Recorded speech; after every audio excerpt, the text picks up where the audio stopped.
This is Mariama Lockington. I am the author of For Black Girls Like Me, coming out on July 30th, and you're listening to So Booking Cool with Jewel B.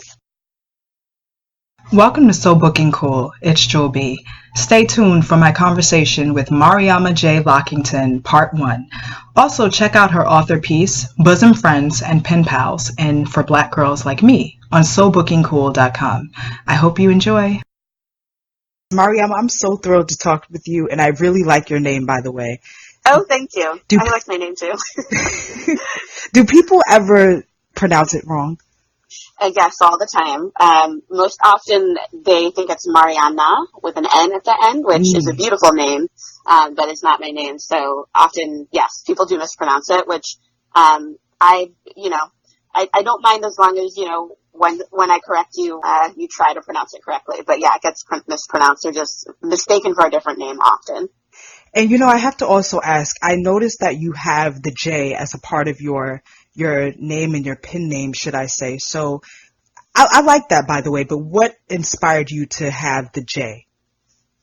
Yeah, it just was important to me to have a little bit of my mom represented in my name. So, my mom did not take my dad's last name when they were married, and it just felt important for me to have that there to sort of honor her in a way. And also, I like the way that it looks with that initial as well, and so it felt important that be the full part of my pen name. Mm-hmm. And we have to ask, what does the J stand for? It stands for Jensen. Jensen, Mariama Jensen Lockington. Okay. Yes. Thank you. So with For Black Girls Like Me, it does explore themes of transracial adoption as well as friendship, those being some of the universal themes. Why do you think that such themes are important today, and what are the conversations that you're hoping to spark with For Black Girls Like Me? Yeah, so I think that the conversation about transracial adoption has always been an important one. But this novel is an own voices novel, so I share some of the experiences of my main character. I was also transracially adopted as a child, and I grew up with white parents in a multiracial family.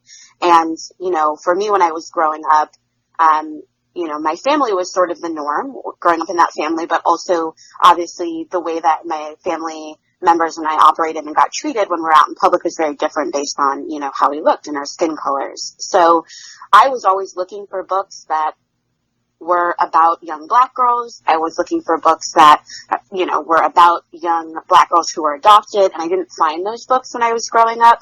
And I think it's such a unique experience. And I think, all young people deserve to see themselves reflected in literature.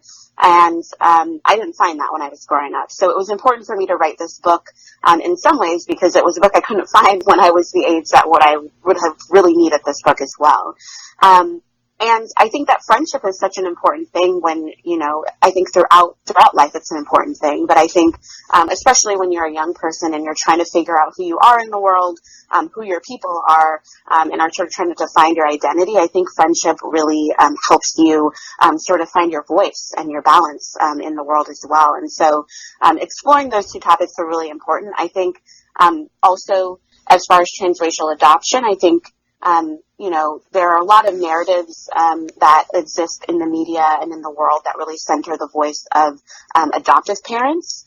And I was interested in a story that centered the voice of an actual adoptee, and that played around a little bit with the idea of, the adoption fairy tale narrative. I think that there is an assumption that adoption is sort of a fairy tale sometimes, and it's a win-win situation, and, a family comes together in this way, and everyone's really happy and lucky.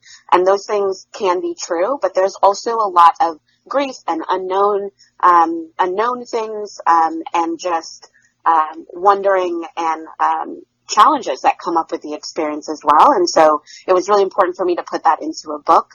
And I hope that this book really sparks conversation about what it means to belong, about race and identity, about, friendships and how you keep friendships even when you leave a place where your friend is. And that people really use it as a tool to sort of talk about some deeper, bigger issues, while also hopefully finding the joy and the hope in the novel as well. Wow, what a response. Wow, I love that. Do you think that there are any things that your family have learned, if they haven't read it already, for Black girls like me, that about adopting you and everything in the transracial adoption experience that they might not have learned while they were raising you and you were brought into their family? I mean, I feel like we'd have to ask them for that answer. I do think as I've gotten older and as I've grown into an adult and I've, come to understand terms like transracial adoption, like microaggressions, and sort of come to understand some of the bigger systems that are at play. I do think my conversations with my family have changed for sure.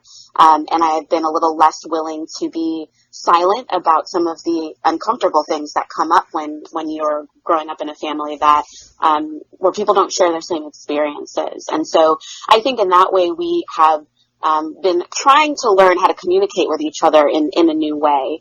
Because when I was younger, I sort of felt my difference and felt different things happening to me, but didn't always have the language to sort of identify and say, this is really bothering me, or I think this is what happens, and discuss it with a family member in that way. So yeah, I think we're not good at it. We're not always, able to talk about race and identity very well. Even today, it's still a struggle.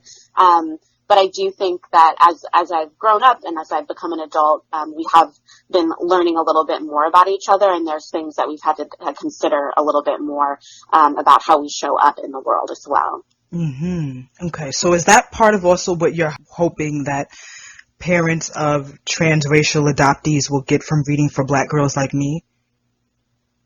Yeah, I do. I mean, I think, to be honest, first and foremost, I'm interested in this being a book and a tool for adoptees themselves. Mm-hmm. Like I hope that in some way, we're not the same. We're, all adoptees have different experiences. So I'm by no means saying that every experience is the same. But I do hope that this book will resonate with adoptees, whether they're transracial adoptees or not, or transnational, and that they'll find some sort of thread of validation in the story. But yes, I do think it's also important and could be a tool for adoptive families to be able to think about how they might talk and speak with and begin conversations with their young person who might be in their life who is adopted about their identities and their feelings. And I think that there are some things in this book that might help those conversations if parents are willing to sort of dive in. I also think that reading books with your children is a great way in general, no matter what the book is about, to have conversations with young people. And to sort of bridge a gap and start to talk through things. If you have a book and sort of an entry point, that can be a really wonderful way to begin getting to know your young person in new ways. Mm. And when did you first learn of the term transracial? So this is such a good question because, I've been throwing around this term as an adult left and right, and it's in all my bios. And but when I really think about it, I don't think I maybe encountered it until like late high school, possibly college. I knew I was adopted. There's no way to hide that in my family, obviously. So it was never a situation where, my parents sat me down when I was 10 and was like, by the way, you're adopted. No, there was always a little bit of talk and narrative about the fact that, I had another mother who gave me up, and, our family looked all different kinds of ways. And, I also have siblings who are transracially adopted. So that was never a secret. But I don't know if I started using transracial adoption until late high school and college, when I got super into spoken word and slam poetry as a way to continue being creative in writing. But also it was a method for me to practice in truth telling. And so I got really invested in writing really sometimes dramatic, but powerful and important at that time poems for me about my identity, and then started to grapple with different big terms and started to think of myself not only as like adopted, but as part of an adoptee community. And I sort of, remember in early college encountering, finally books that were written by adoptees and realizing that there were other adults who shared this experience with me, and that we had voices and we were doing different things in the arts and in education. And so I think my awareness of sort of that term and, other terms regarding race and, was really, late high school, early college for me. And how long have you been writing? When did you realize that you love it? Oh man, I've been a storyteller since very early on. I've always, loved to make books. Like I would take cardboard and paper and sew them together and, illustrate stories when I wasn't even writing. But I think I began to really think of myself as a writer, in high school a little bit. I've always kept journals and diaries very meticulously and been one of those kids who was like, when I grow up, I want to publish a book and like be a teacher. That's my answer has pretty much never changed from like, what do you want to be when you grow up? But in early high school, I had the opportunity to attend, my parents are musicians, and so I had an opportunity to attend this arts camp first in northern Michigan, and they had all the different arts. So they had dance and theater and music, and I initially went for music because I grew up playing flute and piano.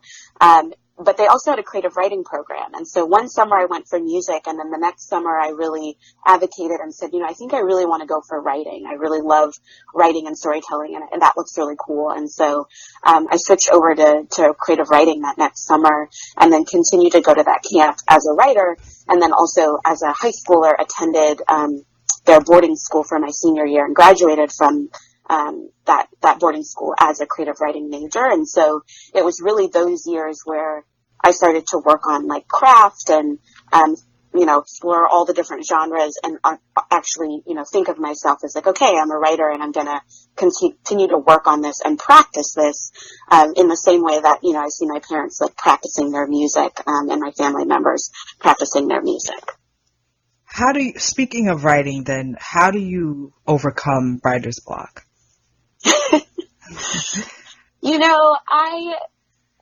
I feel like I don't know if I totally believe in writer's block because I believe that sometimes the work of writing is not always sitting down and writing. So that sometimes what you need to be doing is reading another book that might be in conversation with the type of work that you're doing. Or sometimes what you need to be doing is, relaxing and observing the world around you and listening to people talk, because maybe their dialogue will spark something that will help you write your story. I think that the work of writing is also sometimes sitting with the times that you are not writing. But then again, I also understand that at some point you got to do it, right? Sometimes at some point you got to get the words out on a piece of paper.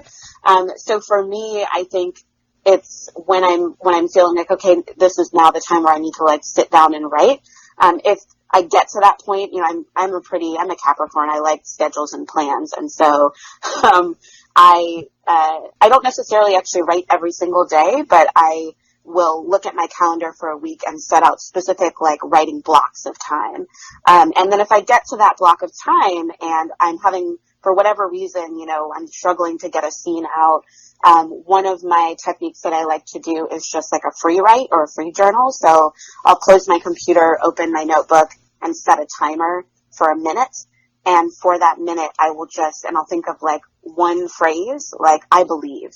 And then I'll just, for 1 minute without taking my pen off the page, right? I believe, and whatever comes after that stream of conscious.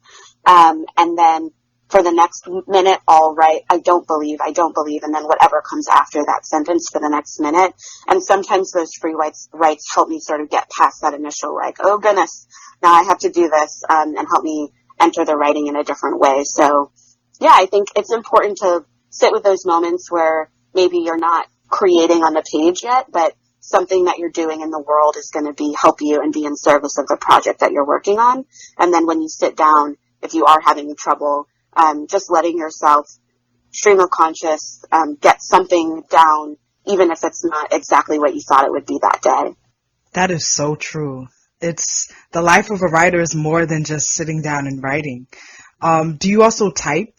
Do you type though? I do. I do mostly type now. I do still keep like a journal and write long form, but when I'm working on like a book, I'm mostly typing. I think it's just those moments if I'm really stuck for some reason, I'll close it and then I'll, open up my notebook, but I'm mostly typing, yeah. And does the editor require a specific font for your drafts? Such a good question. Not that I have been told. So I have my preferred fonts.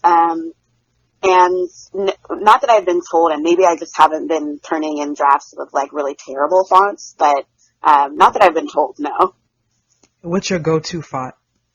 I like Garamond, and I like Garamond, but actually for Black girls like me, I wrote it in Georgia, which felt fitting because the main character is from Georgia, Atlanta, Georgia. So that was just fun for me.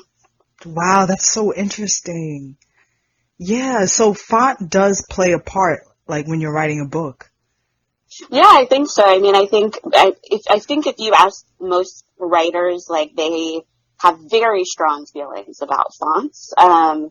And it's kind of a fun conversation to have at all points, I think. And I think there are fonts people feel most comfortable with when they're like writing a first draft, and then maybe when it gets to a final draft, they change it. But I had in my MFA program, one of my mentors and my teachers for our workshop, she did this really cool thing where, we would turn in poems, and then every week, 5 of us would get to like go around and hear feedback on them.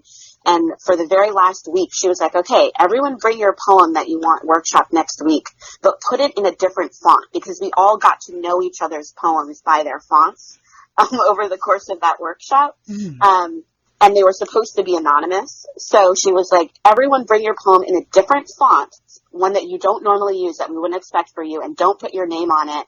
And then we're going to critique these poems, sort of not knowing who they belong to, and see if that process is a little different.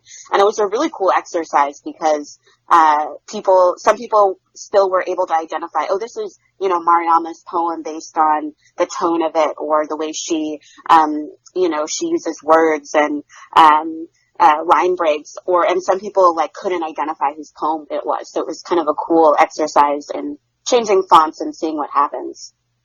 Wow. Speaking of mentors and professors, Mariama, who was the first person to compliment your writing or say that you have a gift? Oh, that's such a good question. Well, I think, to be honest, it might have been my grandmother. On my mom's side, who actually passed away a couple of years ago. But my mom's mom was a really great storyteller, and she raised 6 children who are all super creative in some way, shape, or form. And so she would sometimes read my poetry and encourage me with it.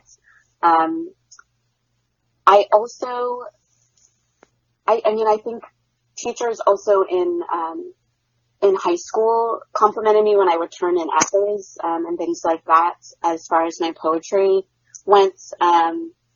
And then I think, once I got to that arts camp and I started to work on writing there, I had a couple teachers who really started to guide me and help me in that way as well.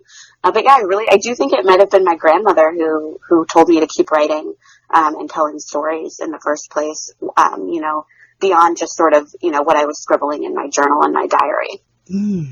Do you think that it's important to pay it forward and let somebody know that, hey, you're a really good writer, you should pursue it?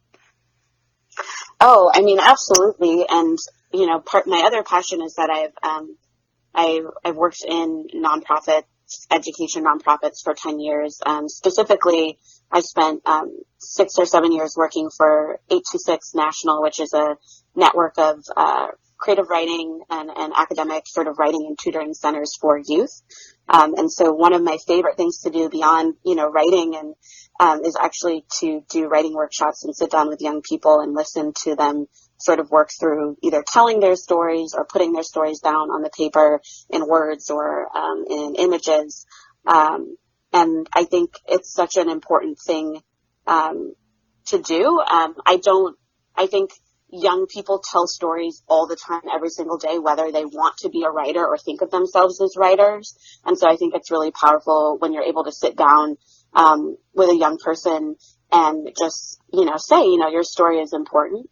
And what parts of it do you want to tell, and how can we make this an experience that is meaningful to you, even if it's, not your life goal to publish a book, but we tell stories every day when we go out into the world in all different fashions. And so understanding how to do that well and how to do that in a way that feels authentic to you is a really important skill and tool.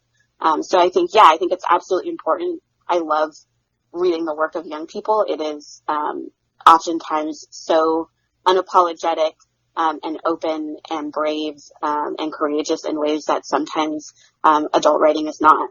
And so I really enjoy being able to work with young people and encourage them to write or to tell their stories in a form that feels good to them. So speaking of finding one story and young people telling stories and stuff, how did you know that Makita, and please correct me if I'm saying her name wrong, how did you know that her story was best told in the middle grade voice as opposed to the young adult voice? Yeah, so it is Makita, and Makita, or Kata for short. She prefers, as she says in the book. So this is a great question, and honestly, it was not something I struggled with at all to write her in the middle grade voice, because that's what naturally came out to me. So the way that this book actually came to be the book it is now is originally I graduated from San Francisco State's MFA program, and I graduated with this little baby thesis of poems that were all about the same 11-year-old Black girl. And it was, semi-autobiographical, much more abstract than, the book that is currently here today is. And, much different in form. And it was actually aimed at an adult audience. I thought, this is, something that I want to try to get published as like a poetry book for an adult audience. So that 11-year-old, 12-year-old voice came really naturally for me, for a while. And then what happened is I ended up publishing an essay in BuzzFeed that was autobiographical about my own experience growing up as a transracial adoptee. And then my now editor at FSG reached out after reading that particular essay, asking if I had ever considered writing a book for young people based on, or, taking some of my experiences and writing a fictional sort of account. So that thesis that was much more abstract and not exactly a book became sort of like the seed for then Makita's story. And then, with the direction of sort of writing then, more concretely for young people and, thinking about plot and characters a little bit more, I was able to then just dive into sort of writing a new draft of this book, which became For Black Girls Like Me, that was, definitely aimed also at the middle grade age. And most of my experience in the classroom has actually been working with, or in the, out of school time classroom. So after school programs and enrichment programs, has been working honestly with like 6th through 9th graders. So I also love the middle grade age. And I've spent a lot of time with middle graders, listening to them talk, and engaging with them. And so I think it just clicked, as far as writing in that particular tone, and then that voice as well. So you having that experience with the middle school age, did you ever have to go back and think of those memories, or is it just already within you? I think yes. I mean, I think, I do remember being a middle schooler, and sometimes I joke that I'm like permanently stuck in, 8th grade. And that's sort of like where I identify sometimes with people. But, I do remember really strongly, the period of time sort of, Makita's age, being that age and all the things going on there. But I do think that there was some work that I had to do as far as dialogue and thinking about setting this story in the here and now, right? So things have definitely changed since I was in middle school and continue to change. And so it was really important for me to also be around and talking with and listening to young people who are today, in middle school. And when I was writing I'd gotten through the first draft of this book, and then I was sort of revising and trying to get the final draft out the door. I actually had the opportunity to volunteer for a program called Girls on the Run, where you basically coach middle school girls through, I think it's like a 10-week curriculum that's both about leadership and empowerment, but then you also train for a 5K. And that was such a great experience to do alongside, getting the final draft of this book out, because every week, 2 times a week, I was, talking with young girls about things that they cared about their identities, about their, sense of courage and responsibility, and then also just listening to them chat with each other as they ran their laps around, around the school. And that actually really helped with some of the dialogue and some of the sort of, setting myself in middle school in the here and now as I wrote this book. What is it you think about writing and empowerment and working with youth and leadership? What is it about it all that makes you passionate about it? That was part 1 of my conversation with Mariama J. Lockington. Thank you so much to all the listeners. Stay tuned for part 2. Until next time, so booking cool.